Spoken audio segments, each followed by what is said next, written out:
অন্যান্য শহরের সঙ্গে উচ্চতার দৌড়ে তৈরি এখন কলকাতাও, কিন্তু লম্বায় বড় হতে গিয়েই বিপত্তি। আকাশ ছোঁয়া অট্টালিকায় ঘোর আপত্তি বিমানবন্দর কর্তৃপক্ষের। সমস্যায় মহানগরীর সবথেকে উঁচু নির্মীয়মান বাড়ি।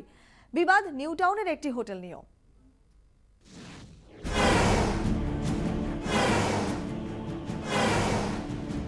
নিউ টাউনের এই সদ্য নির্মিত বিলাসবহুল হোটেলের ওপরের দুটি তলা নিয়ে আপত্তি বিমানবন্দর কর্তৃপক্ষের। জওহরলাল নেহেরু রোডে শহরের সবচেয়ে লম্বা নির্মীয়মান বাড়ি দ্য 42 নিয়েও একই সমস্যা। কর্তৃপক্ষ সূত্রে খবর, সিগন্যালিং এ বাধা আসায় এই বহুতলের ওপরে 5টি তলা নিয়ে আপত্তি রয়েছে এটিসির। বিশেষজ্ঞরা বলছেন, বিমানবন্দরের কাছে খুব উঁচু বাড়ি থাকলে দুর্ঘটনার আশঙ্কা তৈরি হয়।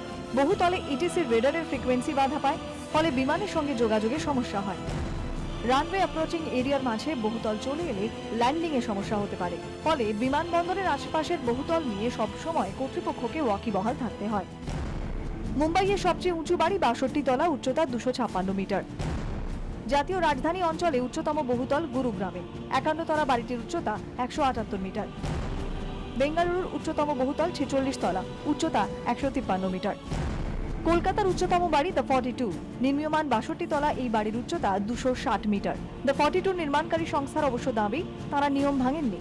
এয়ারপোর্ট অথরিটির কাছ থেকে এনওসি পেয়েছিলাম 2011-তে। They have reassessed this case and issued us a fresh NOC by reducing and granted us a fresh height, which is not permissible in law, and that is why we have filed a writ before the Delhi High Court. বিমানবন্দরের 46 কিলোমিটারের মধ্যে high rise তৈরিতে বিমানবন্দর কর্তৃপক্ষের NOC প্রয়োজন। এ নিয়ে airport authority of ইন্ডিয়ার নির্দেশ রয়েছে পুরসভাগুলির কাছে। বিমানবন্দর কর্তৃপক্ষের আপত্তিতে গত 4 বছরে শুধু নিউ টাউনে 60টির বেশি বাড়ি পরিকল্পনা মাফিক লম্বা হতে পারেনি। আকাশ ছোঁয়া স্বপ্ন দেখে সব শহরই, কিন্তু কলকাতার ক্ষেত্রে সেই স্বপ্ন পূরণে বাদ সাধছে উড়ানের নিরাপত্তা। শহর জুড়ে যেভাবে বেড়ে উঠছে এবং মাথা উঁচিয়ে দাঁড়াচ্ছে বহুতলগুলো, ততই সমস্যা সৃষ্টি হচ্ছে বিমান পরিষেবায়। ক্যামেরায় সমীর ও কুণালের সঙ্গে 24 ঘন্টার জন্য ঋত্বিক মণ্ডলের রিপোর্ট।